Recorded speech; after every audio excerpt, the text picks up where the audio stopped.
Muchas gracias por unirse. Bueno, hoy tenemos otra charla de nuestro ciclo. Esta vez es con el doctor Felipe Hodgson, que ya se encuentra aquí con nosotros.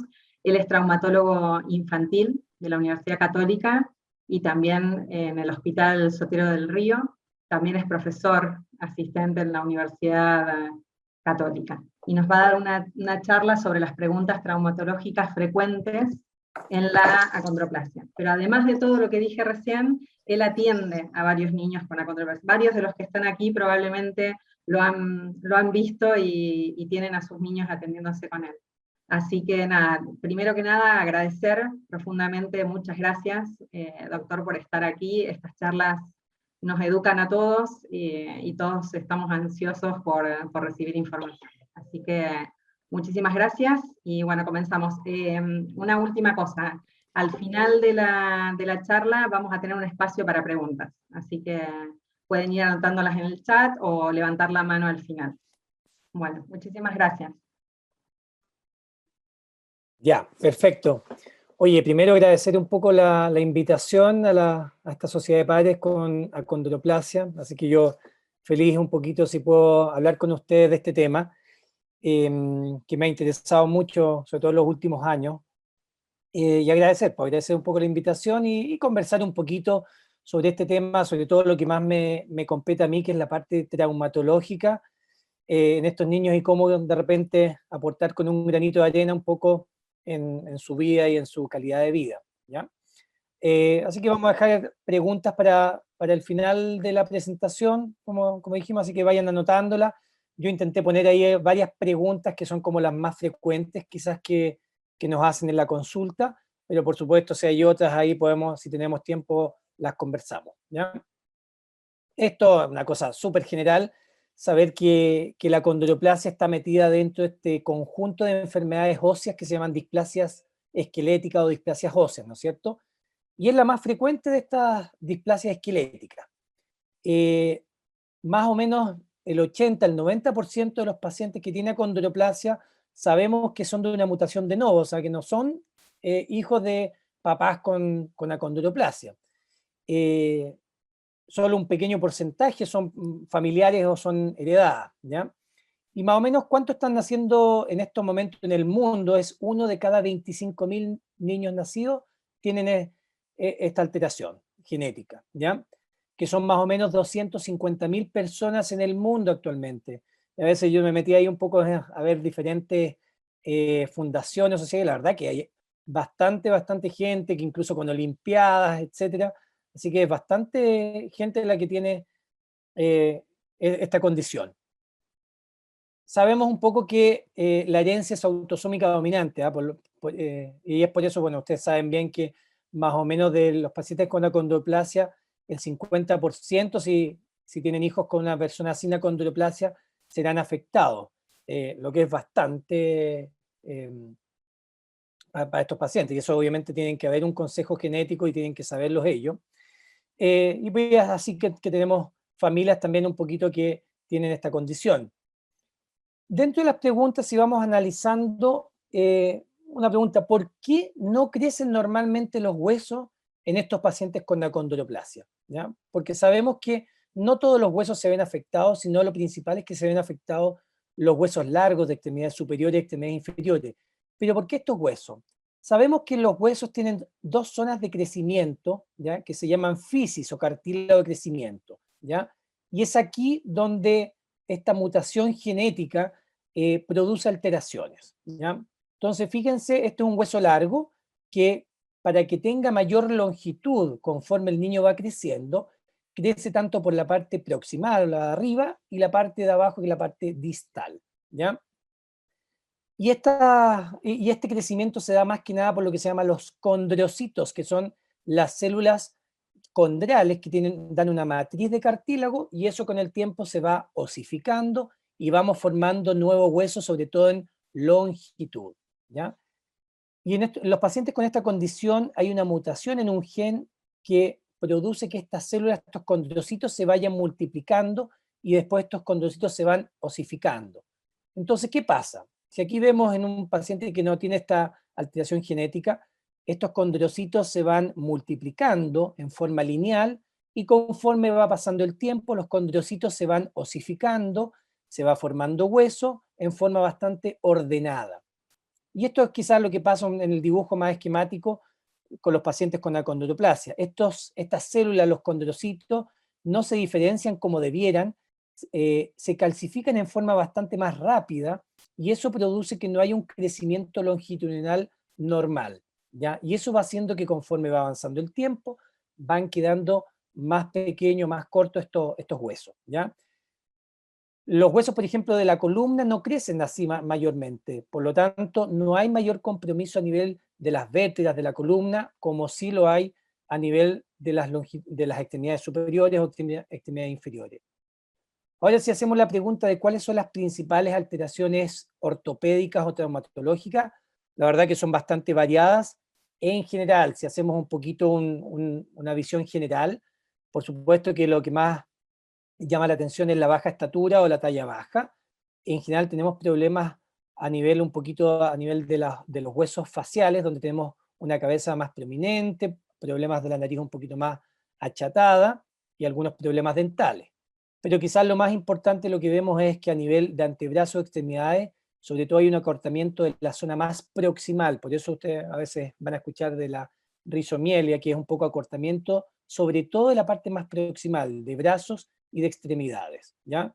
También en las manos tenemos estas manos que se llaman en tridente, donde no podemos juntar como todos los deditos, y con el tiempo habitualmente se producen algunas deformidades en extremidades inferiores, principalmente lo que se llama genuvaro, las piernas arqueadas, o piernas como en semicírculo, ¿ya? Y los pies también en general tenemos unos pies un poquito más anchos y planos. Si vamos como desmembrando un poquito esto, vamos por su conjunto, ¿cuáles son las alteraciones a nivel de la columna? En la columna hay varias alteraciones, que van a depender un poco sobre todo de la edad del paciente, ¿ya? En general hay algunas cosas que se dan más en niños pequeños, principalmente un poco por las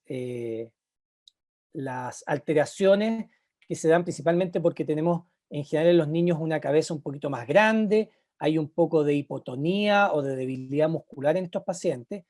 Entonces en los niños más pequeños, sobre todo los menores de 1 año, hay una enfermedad que puede ser un poquito más grave, que es la estenosis del foramen magno. ¿Qué es eso? ¿Qué es el foramen magno? Este orificio a nivel de la base del cráneo, por donde pasa la médula, donde pasan las raíces nerviosas. Entonces, en algunos pacientes se puede producir un estrechamiento de este canal por donde pasa la médula. Sobre todo estamos hablando de niños infantes, niños menores de 1 o 2 años. Y esto puede ser un problema bastante serio, porque si comprimimos, si estrechamos mucho esta zona, podemos apretar, por decirlo, la médula o las raíces nerviosas que van hacia abajo, ¿ya? Y eso puede producir problemas importantes, ¿ya? Si bien esto no es muy frecuente, se puede dar y es una de las cosas que tenemos que estar bien pendientes, sobre todo pensando en el desarrollo psicomotor del niño, Sabemos que hay unas tablas un poquito diferentes a los pacientes con esta condición en cuanto a cuándo van a controlar la cabeza, cuándo se van a sentar solos, cuándo van a caminar. Entonces, pacientes que no van cumpliendo estas etapas, ojo que una de las cosas que tenemos que descartar es que no se está apretando un poquito la médula espinal a nivel del foramen magno, ¿ya? O algunos pacientes que pueden tener problemas de apnea del sueño, al dormir, etcétera, son cosas que tenemos que por lo menos tener pendiente y si efectivamente lo sospechamos, el traumatólogo, el médico que está a cargo probablemente le pide un examen como esto, que es una resonancia magnética para evaluar que tenga un espacio suficiente del foramen magno. Por supuesto, en caso de tener estrechado el foramen, finalmente eso significa una cirugía para mantener abierto ese foramen y no tener problemas. Quizás esto es una de las consultas más frecuentes y más típicas en los primeros años de vida de los niños, sobre todo los papás que empiezan recién a conocer esta condición, que es la cifosis toracolumbar, ¿ya? Tengo varios pacientes donde les llama mucho la atención a los papás este cototito o este bulto a nivel de la columna lumbar o toracolumbar, que es súper frecuente, La gran mayoría de estos pacientes lo va a presentar en los primeros años de vida y tiene que ver un poco con la hipotonía muscular que habitualmente va asociada con la cabecita, que es una cabeza más grande, por lo tanto con un peso mayor, y a que tienen una cierta debilidad de algunos grupos musculares y más flexión de columna. Entonces se produce un poquito de acuñamiento de estas vértebras, ¿ya? Esto es bastante frecuente, como les digo. En general, la gran mayoría de estos pacientes, conforme van creciendo, va mejorando esto que se llama la cifosis toracolumbar, y la gran mayoría de los pacientes no hay que hacer nada más que controlarlo, ¿ya? En algunos casos donde esto va aumentando progresivamente, pueden requerir estos tipos de corsé para evitar que se vayan acuñando o se vaya formando un poquito más con el tiempo. Pero esto es bien poco frecuente, esa es la verdad. Y en algunos casos extremos pueden requerir incluso alguna cirugía en pacientes que ya después de caminar, después de los 3-4 años, persisten con una cifosis que ha ido progresiva en el tiempo. Y lo que se hace al final es una cirugía para fijar un poquito esos segmentos de la columna, ¿ya? Pero es muy raro tener que llegar a esto en estos pacientes, un pequeño porcentaje de los pacientes. Si seguimos con la columna, hay algunas otras alteraciones que esta la vemos con mayor frecuencia también. Después de esta curvatura, esta cifosis toracolumbar, habitualmente estos pacientes con el tiempo van generando una hiperlordosis. La lordosis es esta curvatura a nivel de la columna lumbar que se ve un poquito exagerada, ya sea un poco porque además muchos grupos musculares van favoreciendo un poquito este aumento de la lordosis, como es los músculos que flectan la cadera. Al flectar la cadera aumenta un poquito la lordosis. Al tener no muy buena musculatura abdominal, también generamos un poquito más de hiperlordosis. Y en general, esto puede producir en algunos pacientes un poquito de dolor lumbar bajo. La gran mayoría de estos pacientes mejoramos un poquito la musculatura, mejoramos elongación de isquiotibiales, etcétera, y andan bastante bien y no requieren mayor cosa, ¿ya? Pero saber que eso en general es muy frecuente que veamos esta hiperlordosis. Ya en pacientes con acondroplasia de largo tiempo, después de la tercera o cuarta década de la vida, podemos ver también en la columna lo que se llama la estenosis espinal, que es a nivel del lumbar, se van achicando un poco el espacio por donde pasa la médula y las raíces nerviosas, y eso puede producir esta enfermedad que es por estenosis o raquioestenosis, donde se van apretando un poquito los nervios o la médula.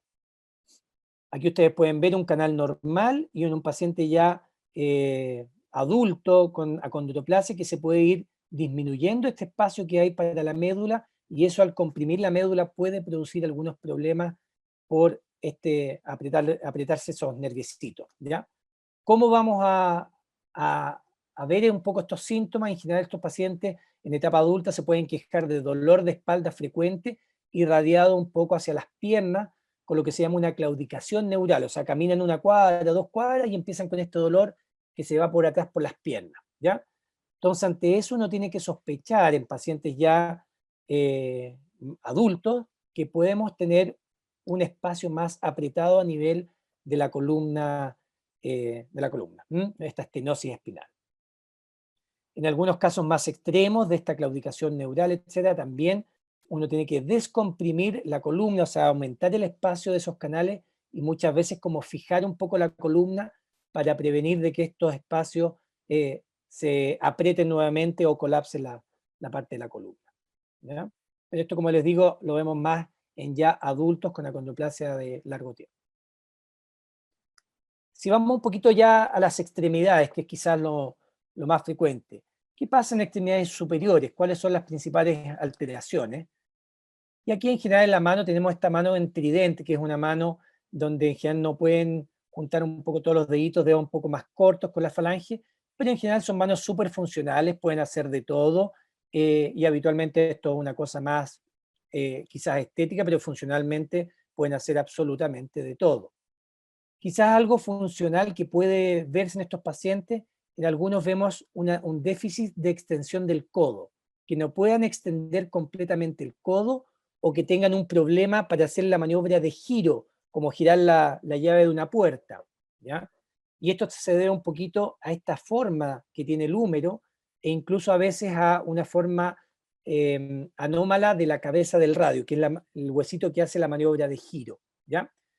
La gran mayoría de los pacientes no les afecta mucho en su calidad de vida y pueden hacer todas las actividades normales y por lo tanto no requieren ningún tratamiento. Ahora, en los pocos casos que sí tienen alguna alteración más importante, uno puede eventualmente hacer una osteotomía, que es cortar el huesito y corregirlo, o algunos otros procedimientos para mejorar calidad de vida. Pero en general es bastante poco frecuente que haya una alteración de la calidad de vida o algo funcional.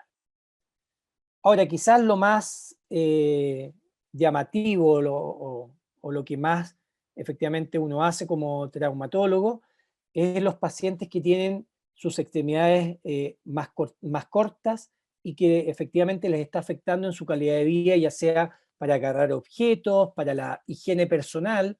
A veces tenemos problemas en ese sentido por el acortamiento del húmero, el hueso del húmero, que es el que está en el brazo, que es bastante más pequeño, más corto, ¿ya? En estos casos, donde se afecta la calidad de vida y el paciente así lo desea junto a su familia, uno les puede proponer lo que significa alargar un poco ese hueso para mejorar un poco, como les digo, la calidad de vida en cuanto a agarrar cosas, objetos, higiene personal, etc. Y este es el procedimiento que se hace, que es, en este caso con un fijador externo, un alargamiento progresivo para alargar el hueso. Habitualmente se puede alargar entre 5 y 8 centímetros el hueso del húmero, para así lograr un poco mejorar calidad de vida. Más adelante vamos a hablar un poquito de lo que son los alargamientos y qué implica, ¿ya? Y ahora un poco la pregunta de cuáles son las alteraciones, pero ahora de extremidades inferiores, que quizás lo más frecuente que hacemos o que vemos en estos pacientes. Quizás lo más típico, y si uno siempre que habla con los papás y lo que más les preocupa mucho, es esto, que es el genu varo o la tibia vara, ¿ya? Que es esta deformidad que se produce donde las piernas quedan arqueadas, ¿ya? Y esto habitualmente puede ir aumentando en el tiempo y puede producir deformidades tanto a nivel del fémur, sobre todo el fémur distal, a nivel de la tibia proximal o a nivel incluso del tobillo, que queden los tobillos mirando bien hacia adentro. Obviamente que esto, cuando son deformidades marcadas, pueden producir problemas funcionales, pueden producir dolor y alteraciones que pueden ir desgastando la articulación con el tiempo. Entonces esto vemos en los niños es bastante frecuente de ver esto, que es el genu varo. Acá todavía tenemos cartílago de crecimiento en este paciente, aquí vemos una cierta deformidad en las extremidades, y aquí es importante saber un poco la edad del paciente y poder pesquisar estas alteraciones en forma bien precoz, ¿ya? ¿Y por qué? Porque, por ejemplo, en estos pacientes que la pesquisamos en forma precoz, antes de los 10 años, habitualmente 8 años o antes, uno puede eventualmente hacer procedimientos pocos invasivos para mejorar y corregir progresivamente estas deformidades. Acá ustedes pueden ver un paciente de 7 años con un genu varo que se hizo una pequeña cirugía donde uno lo que hace es afectar el cartílago de crecimiento. Al poner esta plaquita, lo que uno hace es hacer que crezca más una zona que la otra del hueso, y con eso fíjense que con el tiempo vamos corrigiendo una deformidad que era bien importante hasta llegar a la normalidad en estos pacientes. Esto, por supuesto, la gracia es que disminuye síntomas, evita progresión de la deformidad y a futuro la idea obviamente es que esa articulación dure el mayor tiempo posible. Una articulación que no está bien alineada, por supuesto que se va a gastar antes, ¿ya? Y si ese paciente tiene que tener esa rodilla por 80 años, bueno, puede ser que se gaste antes y a los 30, 40 que ya tenga una artrosis de la articulación. Este ya es un niño un poquito más grande, ustedes se fijan que ya no tenemos mucho cartílago de crecimiento, que tiene un varo sobre todo de la tibia izquierda, y aquí en este caso hicimos una cosa mixta, donde corregimos una deformidad ya con una osteotomía, que es cortar el hueso, corregir la alineación de la tibia, y fíjense esos tornillitos lo que están haciendo es frenar el crecimiento del peroné, ¿ya? Lo que le queda todavía por crecer, porque normalmente estos pacientes se pueden quejar de dolor de rodilla en la parte como lateral de la rodilla porque les crece más este huesito que es el peroné. Entonces queda bastante prominente, y es una alternativa buena en estos pacientes procedimientos como estos. Con eso también corregimos el eje de la extremidad. Por supuesto, cuando ya son niños que han dejado de crecer o que ya están adolescentes o adultos, cuando tenemos estas deformidades necesitamos hacer correcciones ya un poquito más definitivas y del hueso, y ahí hacemos las osteotomías. Y ahí va a depender si el problema está a nivel del fémur, de la tibia proximal o de la tibia distal. En este caso, por ejemplo, la deformidad principal está a nivel del tobillo y hicimos una osteotomía, un corte en el huesito para corregir la tibia distal, esto es las dos piernas, y con eso corregimos el tobillo que estaba totalmente en varo, cuando son estos tobillos que están mirando un poquito hacia adentro, y con eso corregimos la deformidad. Hay casos donde efectivamente se producen deformidades más severas, ¿ya? Este no es un paciente con acondroplasia, es otro tipo de displasia esquelética, pero es un poco para mostrarles que hay casos más severos donde no podemos hacer un pequeño corte en el hueso o tratar el cartílago crecimiento, sino que aquí lo que hacemos es cirugías para corregir esto con estos fijadores externos circulares que nos permiten corregir en varios planos la deformidad y hacerlo en forma progresiva, ¿ya? Es raro tener que llegar a esto, habitualmente son por deformidades bien severas, pero existe la alternativa en casos de deformidades más severas, y esta es una muy buena alternativa a estos fijadores externos.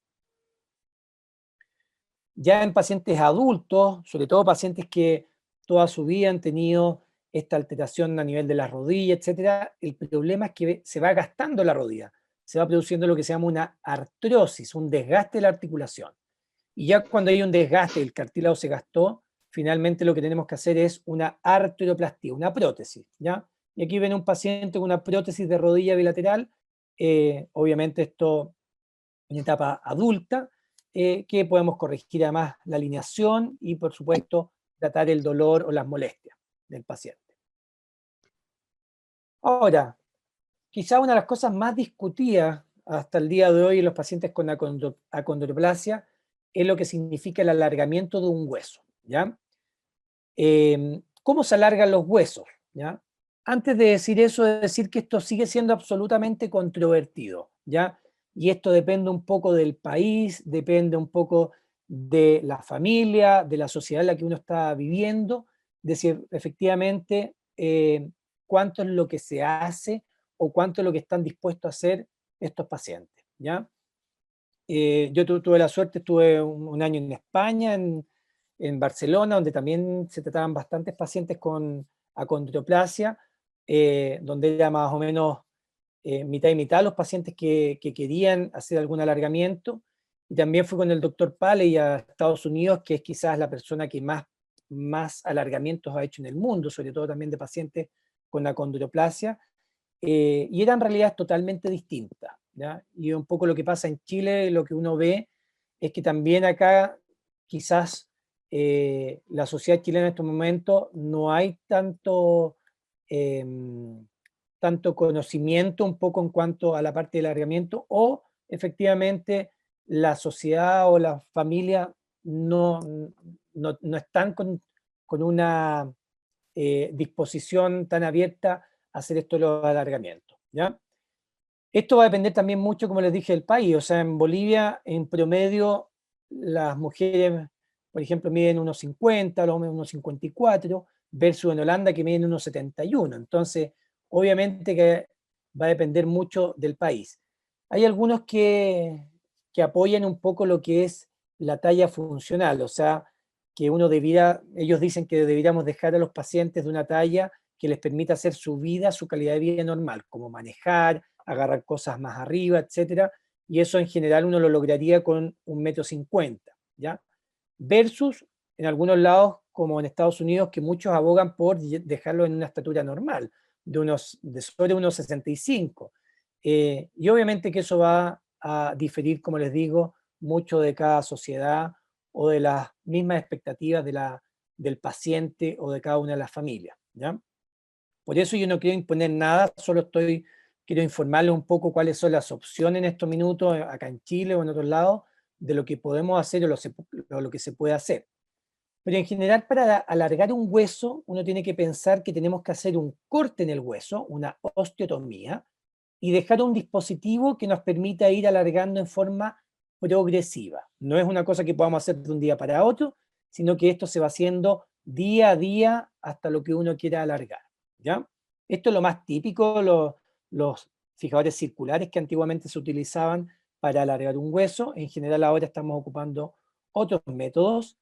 Esto es quizás lo más moderno, ya, para alargar un hueso, que son estos clavos endomedulares que son magnéticos, tienen unos imanes por dentro, que la gracia es que uno pone este dispositivo, hace la osteotomía, y con esta maquinita uno va haciendo que vaya rodando un rodamiento de imanes por dentro, y eso va alargando el hueso de a poco. La gracia de esto es que es bastante menos invasivo, es mucho más cómodo para el paciente, y hay dispositivos que están hechos específicamente para pacientes con acondroplasia en cuanto a los tamaños para sus huesos, ¿ya? Tanto en fémur, en tibia, como en húmero. Esto es quizás lo más moderno que hay para alargar un hueso. Aquí vemos un paciente alargado tanto en fémur como en tibia con este método Precise de estos clavos endomedulares. Entonces tenemos el sistema convencional, que habitualmente utilizamos estos fijadores externos para alargar, y el sistema que son estos clavos endomedulares. Los dos sistemas están en Chile, los utilizamos, y obviamente aquí va a también depender de precio y cosas. Este sistema en general, estos clavos Precise, para decir un poco un precio, cuestan alrededor de 20 millones de pesos cada uno, más o menos, ¿ya? Versus estos otros fijadores que cuestan 5 millones de pesos. Pero eso un poco para conocimiento general. Ahora, ¿cómo se alarga un hueso? En general hay que saber de que el máximo alargamiento depende un poco del tamaño del hueso, pero lo habitual es que podamos alargar entre 5 y 8 centímetros, ¿ya? Y vamos a tener un ritmo de alargamiento de a poco. ¿Cómo hacemos el alargamiento? Ponemos este fijador, hacemos el corte en el hueso, y habitualmente lo que hacemos es ir alargando más o menos 1 milímetro al día. Entonces va a depender, si queremos alargar 5 centímetros, son 50 días que vamos a estar alargando 1 milímetro, y después debemos mantener esto durante el doble de tiempo, ¿ya? Por lo tanto, si queremos alargar 5 centímetros son 50 días, y después tenemos que dejar por lo menos 100 días más el dispositivo para que madure el hueso, ¿ya? Para que madure y tengamos la resistencia suficiente para que no se fracture este hueso, ¿ya? ¿Se pueden repetir los alargamientos? Sí. Uno puede hacer alargamientos en etapas sucesivas una vez que ya maduró el hueso y que ya se formó un buen canal endomedular. Entonces aquí tenemos, por ejemplo, un ejemplo. Si queremos alargar 5 centímetros, normalmente hacemos la cirugía, esperamos 10 días antes de partir con el alargamiento, alargamos 50 días en este caso, que son 1 milímetro al día, y mantenemos 100 días más. Por lo tanto, hay que saber que este paciente va a utilizar, en este caso, fijadores externos, por lo menos 160 días, ¿ya? O sea, si bien la gran mayoría del tiempo no vamos a estar alargando, solo son 50 días de alargamiento, el resto del tiempo hay que mantener esto para que no tengamos fracturas en ese hueso, ¿ya? Y así lo podemos hacer sobre todo en húmero, para mejorar un poco la calidad en cuanto a higiene, o para agarrar cosas en alturas más altas. También se puede hacer en extremidades inferiores, ya sea en fémur, en tibia o en cualquier hueso largo de la extremidad. ¿Hay complicaciones para alargar un hueso? Por supuesto que sí, ¿ya? Y mientras más alargamos un hueso, más complicaciones podemos tener. Y esto hay que tenerlo claro, o sea, es diferente alargar 5 centímetros u 8 centímetros. El paciente que se alarga 8 centímetros tiene bastante más riesgo que el que se alarga 5, ¿ya? Dentro de esa, habitualmente cuando ocupamos fijadores externos, se producen infecciones de los pins, se pueden producir fracturas, ya sea a nivel de donde se está alargando el hueso o a nivel de los extremos de los clavos. Puede haber una mala alineación, que se nos desvía un poquito el hueso cuando estamos alargando, un retraso en la unión, pueden producirse luxaciones de articulaciones o rigidez. Entonces, obviamente que es una muy buena alternativa si queremos alargar, pero tenemos que saber que también existen complicaciones. Al paciente en general, en cuanto al dolor, me pregunta mucho, ¿les duele esto? Por supuesto que hay un dolor relacionado primero a la cirugía, a cortar hueso, que eso en general se controla bastante bien, pero el periodo de alargamiento en sí en general no es doloroso, porque se va alargando muy poquito, día a día, cada 8 horas, entonces la verdad que en general como se hace progresivo, no se produce dolores en el alargamiento en sí, ¿ya? Esa es la verdad. Ahora, hay que saber y hay que tener súper presente que todas estas complicaciones disminuimos los riesgos si el paciente está con terapia kinesiológica, con fisioterapia, lo más precoz posible, y esto en algunos lados significa incluso, como se fijan acá, meterlo a la piscina, hacer ejercicios, etcétera. Pero esto es súper importante. Si un paciente se va alargando, pero no hace fisioterapia, no hace kinesiología, obviamente que tenemos mucho más riesgo de tener algunas complicaciones, ¿ya? Y cuando son muy chiquititos los pacientes, es difícil un poco hacerlos entender que es muy necesario esto para poder tener éxito en el alargamiento.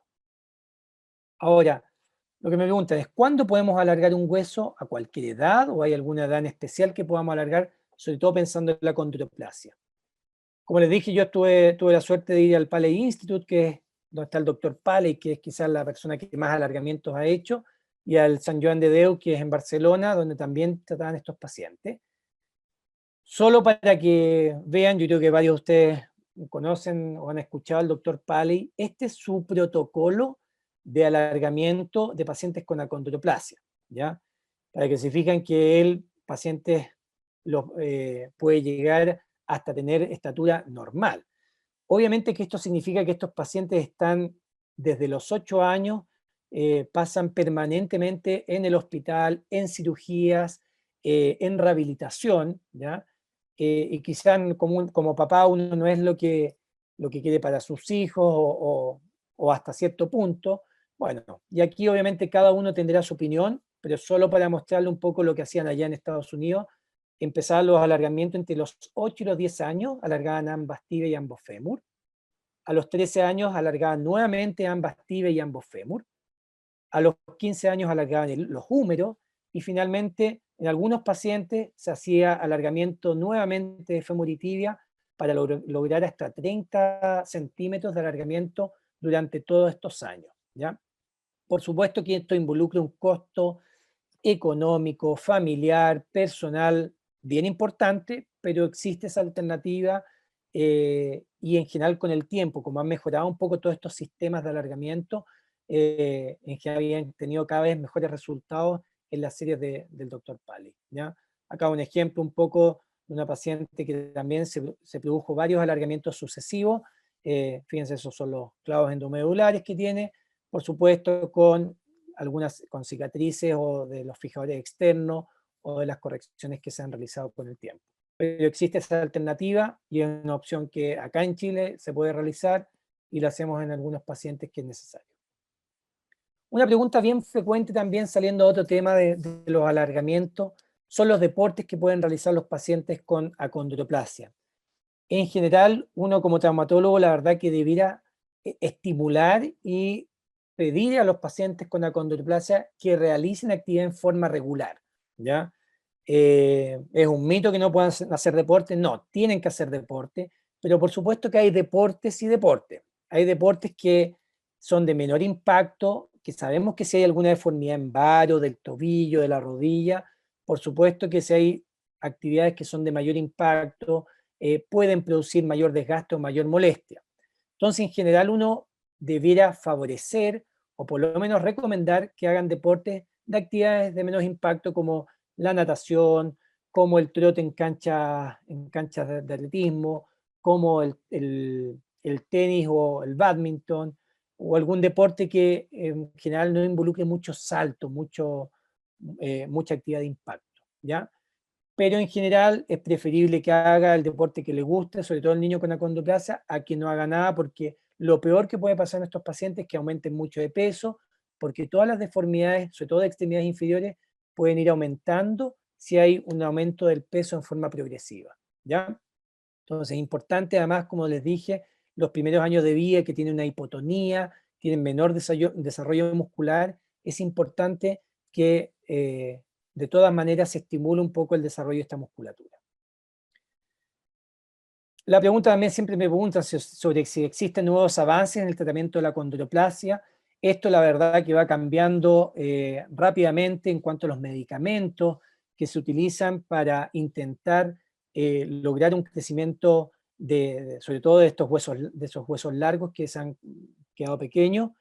En estos momentos hay mucho estudio experimental, quizás el Biomarin con este el medicamento que actúa un poco en el BMN 111, que ya incluso algunos pacientes acá en Chile están recibiendo, es lo que mayor desarrollo ha tenido en los últimos años. Pero ustedes pueden ver que hay varios medicamentos que están todavía en etapa de estudio, en fases muy iniciales todavía como para recomendarlos en pacientes, pero en todos lados, yo cuando estaba en España se está haciendo el estudio del medicamento de Biomarin para el tratamiento de la condroplasia, que todavía obviamente faltan los resultados más definitivos, pero esto claramente en los próximos años puede tener mejores resultados, puede ya ser una realidad, y ojalá que no necesitemos un poco de todas estas cirugías que les presenté o les mostré para corregir deformidades o alargar huesos,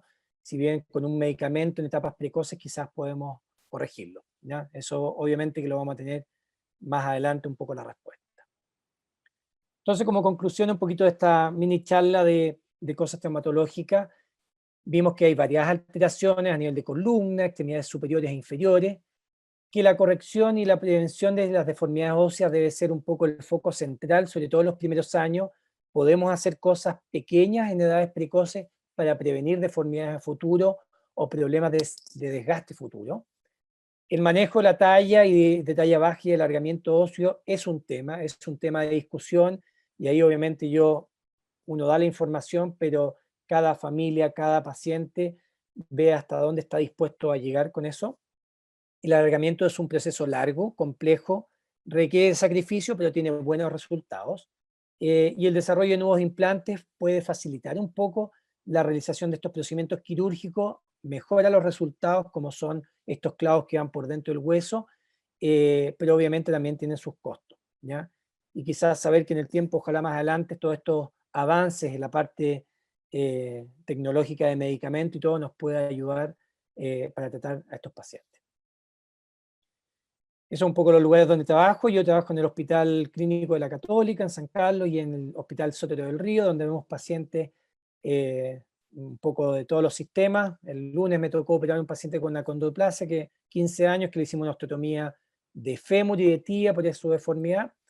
Y constantemente estamos viendo estos pacientes y tratando de corregir alguna alteración y mejorando un poco su calidad de vida, ¿ya? Ese es el equipo de la Católica de traumatólogos infantiles también, que está la doctora Figueroa, el doctor Cañete, la doctora Angélica Ibáñez, y ahí estoy yo.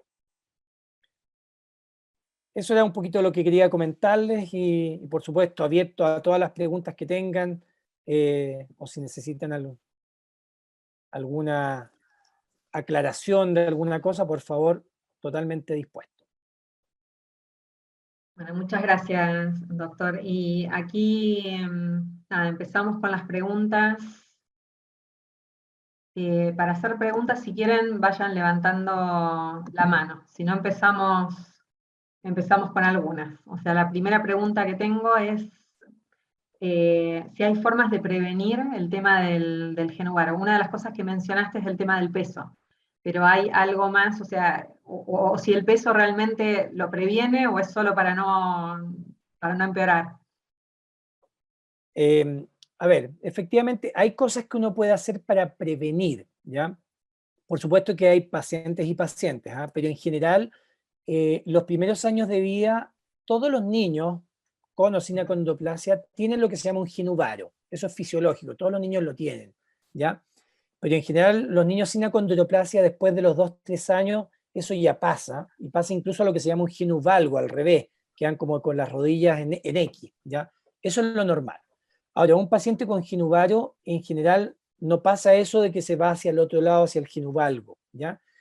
Y una de las cosas que estamos cada vez más convencidos, y que hay varios estudios al respecto, hablan de que estas deformidades se exacerban con un aumento del peso, ¿ya? Entonces, por lo tanto, si tenemos un paciente con ginuvaro y hay un aumento del peso en forma importante, ese paciente lo más probable como tiene una fisis que está todavía totalmente en crecimiento, que esa deformidad progrese, ¿ya? Y eso tiene que ver un poco con la carga, ¿no? Netamente que si la carga del peso en la rodilla está pasando un poco por la parte más lateral, o, perdón, en la parte medial que se llama en el ginubaro, esa zona al final crece menos y se va deformando más, ¿ya? Y una de las cosas que podemos hacer para tratar de corregirlo en los niños pequeños es esa cirugía que yo les decía de hemiepifisiodisis. Además de lo que es el cuidar el peso, hay pequeñas cirugías que podemos hacer todavía cuando los niños están en crecimiento que no afectan su día a día, o sea, son cirugías ambulatorias y que después hacen deporte, hacen vida normal, pero con el tiempo se va corrigiendo un poquito la deformidad, que es lo que hablábamos de la hemiepifisiodisis, ¿ya? Entonces, es un procedimiento ya que se puede hacer. Lo que son el uso de órtesis o que antiguamente ocupábamos, ¿ah? Para los pacientes que tenían un bar importante, ocupábamos estos como órtesis tipo Forrest Gump, que le poníamos estas, estas, estas órtesis con algunos fierritos, etcétera. La verdad que no ha demostrado mejorar o prevenir mucho las deformidades, y son cosas que a los pacientes les cuesta utilizar. Entonces, en general, lo hemos dejado de utilizar hace un buen tiempo, ¿ya? Pero sí, como les digo, el peso, mantener deporte para mejorar musculatura, y eventualmente en niños pequeños podemos hacer pequeñas correcciones del cartílago de crecimiento con esas cirugías que se llaman poco invasivas, epifisiodesis, ¿ya? Antes de llegar a lo que son el corte en el hueso y las osteotomías, que obviamente eso significa más tiempo de rehabilitación, un tiempo sin caminar, etc. Muchas gracias. Bueno, pasamos acá. Agustín Fierro tiene una pregunta, tiene la mano levantada. Ah, hola. Hola chiquilla, hola doctor ¿Qué tal? Hodgson, soy la Hola. Marcela. Sí. Doctor, yo quiero hacer una consulta. De hecho, tengo que operar yo al lado de las rodillas, estoy pendiente ahí con doctor, así que yo le debo fecha. Una consulta, el tema este de alargamiento, el nuevo, el perno que va por dentro, ¿cumple con las mismas expectativas que el otro que es por fuera y que quedan los pernos al aire, que es bien invasivo? O sea, se logra tener como el mismo crecimiento. Sí, a ver, ese que es el Precise, que es el que yo utilizaba, porque hay otro también que es alemán que nunca lo he ocupado, no ha llegado todavía a Chile, pero el Precise que he ocupado efectivamente tiene un poco las mismas indicaciones en un paciente que queremos alargar un hueso, pero eso, a ver, efectivamente es una cirugía bastante similar en el sentido que hay que cortar el hueso, pero en vez de poner este fierrito por fuera, que es el fijador externo, lo ponemos un clavo endomedular por dentro del hueso, ¿ya? Entonces esto queda totalmente oculto, o sea, el paciente no se ve nada, ¿ya? Y podemos ir alargando ese hueso igual, exactamente igual, también con la maquinita. Uno puede programar cuánto quiere alargar, si quiere alargar 1 milímetro al día, se hace cada 8 horas, etcétera, etcétera, ¿ya? Entonces la función de alargar el hueso es exactamente igual, ¿ya? Ahora, podemos alargar hasta cierta cantidad. Por ejemplo, imagínate que esto es como una antena de televisión de las antiguas, por decirlo. Entonces llega un momento donde no podemos seguir alargando un clavo, ¿ya? Versus el otro, que en general nos da mayor alargamiento, ¿ya? Podemos alargar por más centímetros. Habitualmente los clavos que se ocupan para condroplasia alargan máximo 5 centímetros, por lo menos en etapas iniciales. Entonces hay que tenerlo súper claro. No es que podamos alargar 7 centímetros con ese clavo, no. Nos va a llegar hasta un máximo de 5, ¿ya? Ahora, la gracia de ese clavo es que va por dentro, de que el paciente no tiene estos fierritos que van por fuera que normalmente se infectan, es mucho más cómodo, pero el problema es lo caro que es. En estos momentos que todavía es un desarrollo que no hay acceso a todos, como te digo, o sea, en Chile cuesta 20 millones un clavo, y normalmente si uno va a hacer un alargamiento, por lo menos lo hace o en los 2 fémur, o las 2 tibias, o incluso como ambas. Entonces imagínate, hay que multiplicar ahí. ¿Y esto está codificado como paisapre? ¿Este tipo de perno? Lo que pasa es que las ISAPRES, claro, lo que es la cirugía, que es una osteotomía de alargamiento y todo, sí, no hay problema, eso lo codifica la ISAPRE. Pero el problema es que las ISAPRE, a pesar de tener un plan súper bueno de ISAPRE, te cubre un porcentaje de los insumos. Y habitualmente un porcentaje bajo, o sea, un 10, un 20%. Entonces, si te cubre un 10% del clavo que cuesta 17, 18 millones y son 2, chuta, es bien poco lo que te cubre. ¿Ya? Claro. Te cubre toda la cirugía, quizás la ISAPRE, pero no te cubre ese fierrito. ¿Ya? Entonces, de repente es mejor ponerle el otro que cuesta 4 millones en vez de 18, ¿me entiendes? Sobre todo si lo multiplicamos por 2. Entonces, una cosa es que haya código, etcétera, sí, pero muchas ISAPRES, la verdad que no te cubren muy bien lo que es insumos, los fierros, la prótesis, eso. Eso también va a depender un poco de cada uno del plan, pero en general son re malas las ISAPRES para cubrirte los implantes. ¿Y los seguros, doctor? También te cubren un porcentaje, ¿ya? Y por eso a veces uno va como esto que cubre el ISAPRE más el porcentaje del seguro, pero también son medios malos para cubrir porque los seguros te cubren un porcentaje de lo que no te cubre el ISAPRE. Entonces al final si no te cubre mucho el fierro del ISAPRE, también el seguro no te cubre tanto. Entonces esa es un poco la trampita del sistema. Doc, Yo creo que van a ir bajando, esos fierros van a ir bajando con el tiempo, porque antes no teníamos ninguno, ahora llega el P6, ahora va a llegar el Fitbone, que es como otro parecido, y al final eso a la industria va bajando los precios. Pero en este momento... Doctor, ¿y en el tema del dolor para el paciente? Es mucho más, mira, yo tengo un par de pacientes que más por tumores óseos, por tumores óseos que después tuvimos que reconstruir y alargar, tuvieron inicialmente un fijador externo de estos circulares y después lo hemos alargado con el P6, ¿ya? Y estos dos pacientes que han tenido los dos, me dijeron, doctor, ni una posibilidad de ponerme el fijador externo, pero el P6 ningún problema. La verdad que hay un cambio del cielo a la tierra con ese tipo de alargamiento. Ahora, ese tipo de fierro, entre comillas, lo podemos, o sea, el clavo, lo podemos utilizar en general cuando no tenemos deformidades del hueso. Porque si hay deformidades del hueso y que tenemos que corregir también algunas ciertas deformidades, no solo alargar, obviamente que ahí tenemos que ocupar un fijador externo. Ahí no claro, tiene que porque esto es un clavo recto. Claro. Entonces, por eso es importante también, sobre todo pensando si uno quiere alargar después un hueso, que ese hueso esté lo más derecho posible, esté lo más alineado. Si tiene más deformidades, también impide hacer alguna cirugía más adelante. ¿Ya? Ok, gracias, doctor. A corregir y después alargar, por decirlo. Ok, Dice, los muchas gracias. Se retiran, se pueden reutilizar. Pucha, la verdad que no se pueden reutilizar en otro paciente, pero lo que sí se ha hecho es que el mismo clavo, porque es un clavo que máximo alarga 5 centímetros, entonces uno lo pone, alarga los 5 centímetros y después podría como poner en reversa el clavo para que se achique el clavo, afirmarlo de nuevo y volver a alargar con ese mismo clavo. Pero es en el mismo paciente, o sea, no se puede reutilizar en otros pacientes. ¿Por qué? Porque además se pierde un poco el mecanismo, se pierde como la garantía, por decirlo, del mecanismo, ¿ya? Normalmente un clavo que uno lo ocupa para alargar, en general yo los dejo ahí, no los saco después, porque igual existe un riesgo de fractura después, por un tiempo.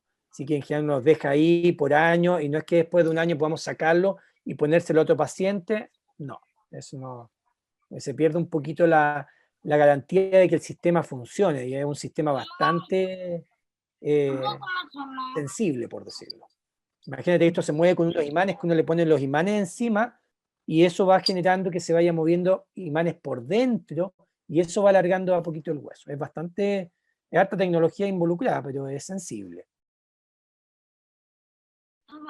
Súper, gracias, doctor. Ok, doctor, justo una de las preguntas era esa, si se podían reutilizar. Ya lo respondiste. Lo único que particular. en España en un paciente lo reutilizamos en el mismo paciente para poder alargar más de 5 centímetros. Porque como te dije, funciona máximo 5, entonces lo pusimos 5, terminamos de alargar, sacamos el bloqueo que se llama, igual en pabellón, y después lo retrajimos y lo pusimos de nuevo como para alargar 2 centímetros más. Pero es eso. Hay otra pregunta acá de una persona que dice que al hijo lo están por operar a fin de mes de las rodillas para colocar plaquetas, que lo van a ayudar a corregir la postura de las piernas. Y quería saber cómo es el postoperatorio. O sea, cómo van los niños después de esta operación. Esa cirugía en general la podemos hacer cuando todavía los niños, o sea, son bien niños, ¿ah? Porque obviamente aquí para esa cirugía uno necesita que el niño siga creciendo, ¿ya? Esto lo ocupamos súper frecuente en niños sin acondroplasia, ¿ah? Que tenemos una deformidad en las rodillas o en algún otro lado, y lo que hacemos es una pequeña incisión para poner una placa y hacer que crezca más una zona que la otra del cartílago. Entonces, al crecer una zona más que la otra, con el tiempo esto se va corrigiendo. ¿Cuánto tiempo? Depende de la deformidad, pero puede ser entre 1 o 2 años, ¿ya?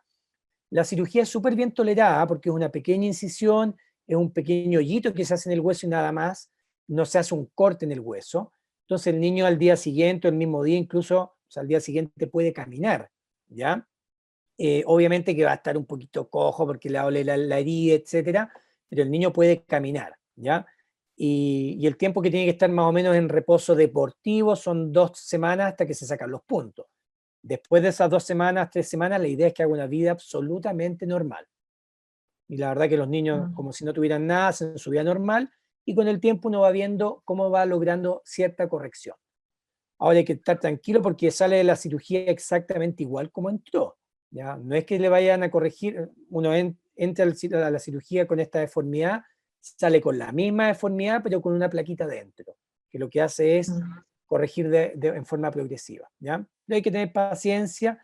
Obviamente los niños con acondroplasia que crecen lento, crecen pero lento, y por lo tanto a veces necesitamos más tiempo para que vayan corrigiendo esa deformidad, ¿ya? Pero es una buena alternativa. Hay varios trabajos que hablan en todo el mundo un poco de buenos resultados con esta técnica, pero hay que hacerla en niños pequeños, no se puede hacer en niños muy grandes, ¿ya? Con respecto a eso mismo, me preguntan cuánto tiempo pueden tener esas placas en las rodillas. En general depende de la deformidad, pero habitualmente las dejamos entre 1 y 2 años, ¿ya? Ahora, ¿uno la podría dejar más tiempo? Sí, pero ¿cuál es el riesgo? Es que finalmente se termine por cerrar el cartílago de crecimiento, ¿ya? Entonces, si uno la tiene por mucho tiempo, o sea, 3, 4 años, el riesgo que se supone que existe es que finalmente uno la saca y no vuelva a crecer esa zona, sino que quede cerrado el cartílago de crecimiento. Entonces, también nos aconseja mucho tiempo tenerla. Y normalmente, cuando hablamos de niños pequeños, ¿hasta qué edad normalmente se hace más o menos este procedimiento? En niños con acondroplasia, en general hasta los 10 años más o menos, ¿ya? Estamos hablando de 8, 9, 10, que todavía tienen un potencial de crecimiento, ¿ya? En niños sin acondroplasia la podemos ocupar hasta los 13, 14 años incluso. Pero por eso, porque depende, si el niño no va a crecer mucho más, obviamente que ahí se complica la realización de esa cirugía, que si bien es poco invasiva, puede ser ambulatoria, igual es una cirugía, con anestesia, en pabellón, etcétera, ¿no? No es sacarle un lunar, no. ¿Ya? Tenemos una pregunta de Natalie Cartes. Natalie. Hola, buenas. Bueno, mi pregunta es para el doctor. Soy mamita de Javiera de 7 meses, ¿ya? Resulta que tengo una duda porque mi bebé, ella como evita, o sea, yo igual trato de hacerle masajito en sus piernecitas y todo, pero ella cuando yo, por ejemplo, la quiero hacer como que afirme un poquito sus piernecitas, ella evita, la levanta, así como que todo el tiempo la levanta. Y como que siento que yo al hacerle masajito en su planta de sus pies, a ella le duele, porque ella llora, empieza como con carita de que me duele, de que no me hagas eso. Y yo tengo que dejarle de hacer porque veo que ella llora y llora en realidad como que le duele a ella. Y a la vez siento que su piecito se le calienta, porque yo le toco su plantita de sus pies y las tiene calientes. Entonces me preocupa eso porque no sé en realidad qué pueda hacer. Esa es mi pregunta para el doctor. Ya, a ver, sí, la verdad que habría que examinar un poquito a ver qué está pasando. Ahora, en general ella es bastante chiquitita todavía, 7 meses, habitualmente a esta edad todavía no se ponen de pie, todavía no no hay mucho desarrollo muscular, etcétera, pero en general sería raro que tuviera dolor, ¿ah? Eso me llama la atención, porque dolor en general no debiera por qué, ¿ya? Ya, sí.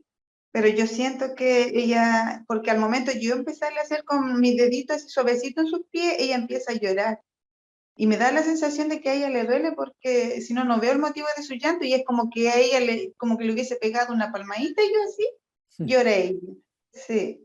Ya. Así que Sí, pues eso habría me que preocupa. examinarlo un poco, a ver si efectivamente uno nota alguna alteración, pero en general, pensando en las cosas que pueden ver a esta edad, todavía un poco, que hablábamos un poco de esta alteración a nivel de la columna, del foramen magno, en general eso no se, de síntomas habitualmente no es por dolor, no va por ahí los síntomas que pueden tener, entonces en general sería bueno examinarla, evaluarla, un poco para decirte algo más certero quizás, ¿ah? Pero me llama la atención. Todavía es muy chiquitita también un poco para tener ciertas deformidades a nivel de las extremidades inferiores, o no carga, no pisa, no camina todavía, entonces eh, me cuesta un poco saber alguna causa de por qué puede sentir que tiene dolor, esa es la verdad.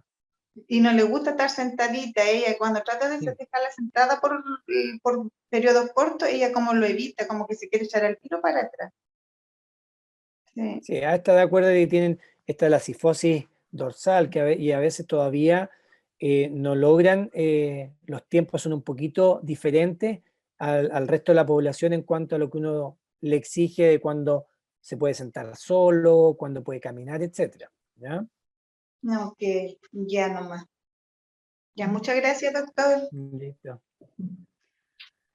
Yo tengo una pregunta más que tiene que ver con la kinesiología no sé, el tratamiento posterior a un alargamiento. En las ¿Ya? imágenes mostraste a Chandler. Ella es muy, o sea, ha publicado mucho y tiene una organización a favor de toda la investigación y demás. Por eso la seguimos mucho desde aquí, porque tienen charlas súper interesantes y demás. Pero hace poquito vi su andar, o sea, en estatura yo creo que creció mucho, pero la vi caminar y camina, o sea, como moviéndose de un lado hacia el otro. No tiene un andar, el andar que tiene cualquier niño con acondroplasia, que es igual que el del resto de las personas, sino que se balancea de un lado hacia el otro. Entonces, no sé si eso tiene que ver con la rehabilitación, no sé si eso es normal cuando las personas se alargan, pero me preocupó un poco verla, a una persona que está alargada y que tiene ese andar extraño. Sí, lo que pasa es que en general un alargamiento pequeño en general no hay mayores problemas, pero al alargar en forma sucesiva, obviamente que hay un problema también de las articulaciones. Las articulaciones sufren un poquito al alargar un hueso, esa es la verdad, ¿ya? No solo alargamos el hueso, hay que alargar músculo, hay que alargar tendones, arterias, nervios, y por eso se va haciendo en forma súper progresiva, porque además tenemos que alargar todo eso. Eh, y eso en general también puede producir algunas alteraciones. O sea, un músculo que uno lo empieza a alargar 6 centímetros, después lo alargamos 6 centímetros más, etcétera, efectivamente también pierde un poquito de potencia muscular, ¿ya? O cuando uno alarga un tendón también. Y esas cosas obviamente que también alteran a veces un poco la marcha, ¿ya? Esto es un equilibrio de fuerzas musculares, de parte ósea, articular, y si efectivamente en un alargamiento, y por eso es muy importante la parte kinesiológica, porque el hueso en general se alarga y uno puede seguir alargando, pero lo que más problema nos da son las partes blandas, son los tendones, son el músculo, son los ligamentos, que eso no se alarga infinitamente como el hueso, por decirlo, ¿ya? Y eso muchas veces nos produce más problemas en cuanto al andar o que efectivamente con alguna cierta cojera, más que el hueso, ¿ya? En la parte muscular, o sea, el motor al final. El motor de la articulación y de la extremidad es el músculo, son los tendones y ligamentos. El hueso es el sostén, entre comillas. Pero yo creo que por ahí va un poco, ¿eh? Cuando hacemos un alargamiento sucesivo, grandes, sí efectivamente alteramos las partes blandas, ¿ya? Y por eso es muy importante la kinesiología. En el periodo sobre todo que estamos alargando, los pacientes en general debieran ir al kinesiólogo en forma regular, o sea, 3, 4 veces por semana, y los que no van, los días que no van en la casa tienen que hacer la terapia, para mantener elongar la fascia, los tendones, que eso es lo que más problema nos va a dar al alargar un hueso. Y en ese sentido, acá en Chile, realmente, o sea, sentimos que está preparado, digamos, o al menos en Santiago, como para este tipo de kinesiología. O sea, ¿qué resultados se han logrado aquí? Sí, efectivamente, a ver, en general nosotros, y yo personalmente, los alargamientos, la mayor cantidad de alargamientos que hago son habitualmente para otras patologías, o sea, niños que por alguna malformación, algo tienen una extremidad más corta, pacientes que tienen alguna secuela de un tumor óseo, etcétera. Esos son los que más se alargan. Pero también creo que es por una cosa social, ¿no? En general los pacientes con acondroplasia que en Chile o por acceso, la verdad que no, quizás no es una prioridad lo que significa el alargamiento óseo, sino que quieren por lo menos tener alineadas sus extremidades, etc. Pero obviamente acá tenemos es la misma tecnología, tenemos el conocimiento científico y la parte de kinesiología también para hacer los alargamientos, y los hacemos y en general tenemos los mismos resultados que en series grandes como de Paley en cuanto al resultado en alargamiento. En ese sentido es lo mismo. Pero también es diferente la sociedad. La sociedad americana es mucho más de llegar a una estatura casi normal, entre comillas, y no temen un poco a estar 10 años haciéndose alargamientos, con toda la familia un poco ahí comprometida y metida, y es una opción, y hay que saber lo que es una opción, pero ahí depende un poco de, como te digo, más del paciente, su familia, y de la parte social, ahí si tienen el apoyo, etc. Pero Buenísimo, acá muchas estamos gracias. totalmente Sí. capacitados para todo lo que son los alargamientos, y lo hacemos constantemente, esa es la verdad, pero mucho más para otras patologías quizás. Sí, pero era una pregunta que me hacen bastante seguido, digamos, el tema del alargamiento acá en Chile, así que muchas gracias por la respuesta. Tenemos a Tatiana, que también quiere hacer una pregunta, y creo que con esto ya vamos cerrando, pues ya estamos sobre la hora. Sí, hola doctor, hola a todos.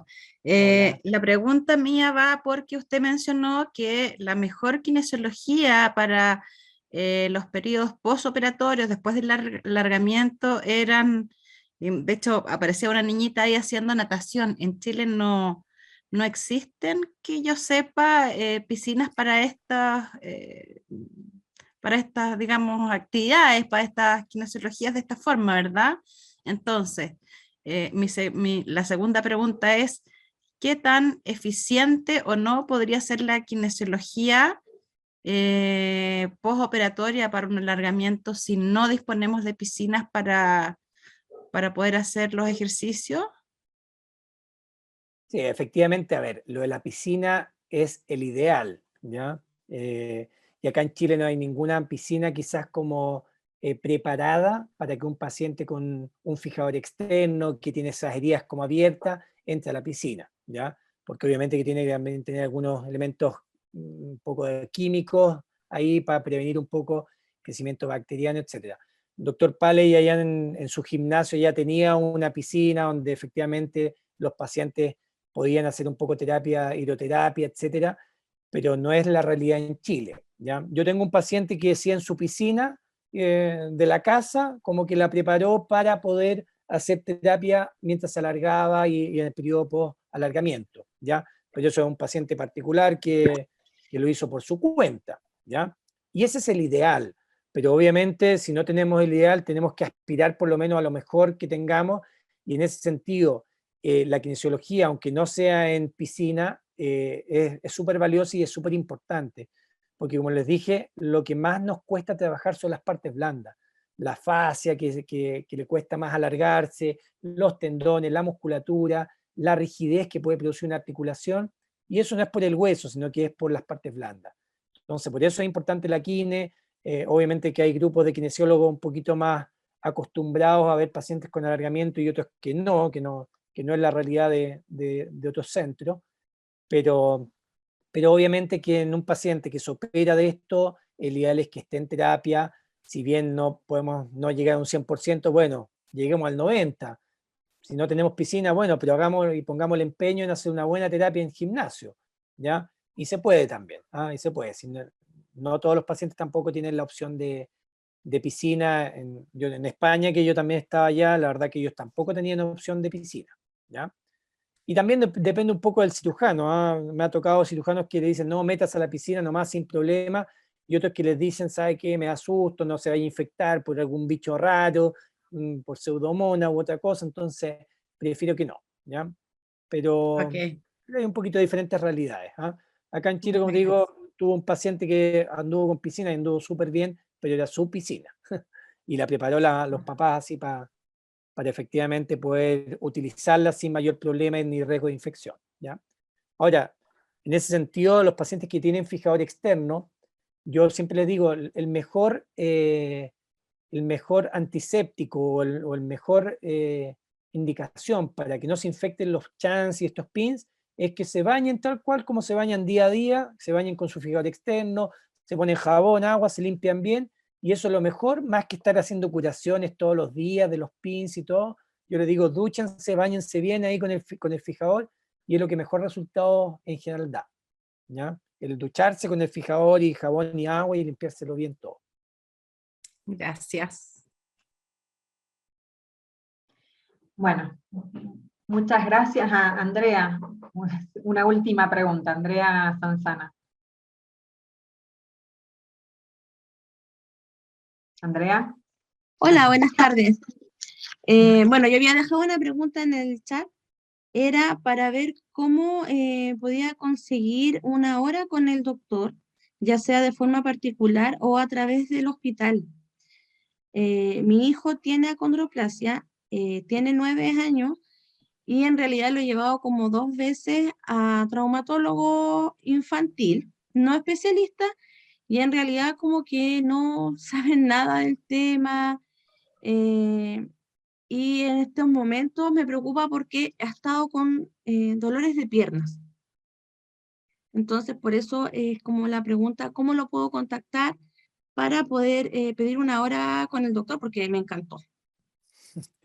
Gracias. Yo trabajo en la Católica y en el Soto del Río, o sea, la parte privada la hago en la Católica, tanto en Lira, en Marcoleta, como en San Carlos de Apoquindo. Ahí uno se mete a la página de la Universidad Católica, es ucecristus.cl, y ahí uno pide hora con doctor. Ahí salen todas las opciones de donde trabajo, en San Carlos, en Lira, en San Joaquín también estoy yo, así que estoy un poco en la red. Pero uno se mete en la página www.ucecristus.cl y ahí uno busca ahí Dr. Hodgson o traumatología infantil, algo ya salido. ¿Ya? Ya, y Eh, para el hospital, para el Sótero, sí, lo que pasa es que para el hospital hay un poquito diferente, porque se supone que el hospital es para la gente del servicio de salud del hospital, o sea, gente que vive en Puente Alto, en La Pintana, en Pirque. Entonces, ahí en general, si a veces hacemos algunos truquitos yo le digo a los pacientes, pucha, búsquense alguna dirección de por allá, cambien la en FONASA, y ahí hacemos las cosas para poder verlo, porque obviamente necesita una dirección del sector para poder verlos por FONASA en la parte del hospital, ¿ya? claro, Si no, porque, por por ejemplo, FONASA se ven en San Joaquín, o sea, en el Centro Médico San Joaquín. ya, porque, bueno, mi hijo, él se atendía de forma periódica con sus especialistas en el Hospital Exequiel, porque somos nosotros de San Bernardo, pero ¿Ya? con el tema de la pandemia se perdieron muchas horas, entonces ahora tengo que empezar como de cero y ver una interconsulta para que lo puedan ingresar de nuevo al sistema y volver, entonces es terriblemente engorroso. Entonces, por eso trataba de ver la posibilidad, si acaso lo podía ver de forma particular o a través del hospital con usted, Quizás porque eso es lo que nos preocupa en el lo más momento. fácil es que pidas una hora en San Joaquín, que ahí hay bonos FONASA, que la verdad que en ese sentido es súper fácil de llegar ahí. Y ahí para que nos veamos, yo te comento, y si podemos cambiarlo al hospital, ahí te hago un poco las cosas que habitualmente hago con pacientes que son FONASA y que prefieren verse en el hospital, no hay ningún problema, pero me exigen algunas cosas en el hospital para poder verlo, esa es la verdad. ¿Ya? Ya, Entonces, doctor. esas son las opciones. ¿Ya? Muchas gracias. Que esté bien. Bueno, muchísimas gracias. Muchas gracias, doctor. La verdad que infinitamente agradecidos por su charla muy interesante, muy buena, muy aclaratoria. Bueno, y gracias a todos los que participaron. Espero que les haya sido de mucha utilidad. Bueno, tenemos agradecimientos en el chat, así que estoy segura. Así que bueno, con esto damos por terminada la sesión. Muchísimas gracias otra vez, doctor. Muchas gracias Gracias. a ustedes por la invitación, ¿ah?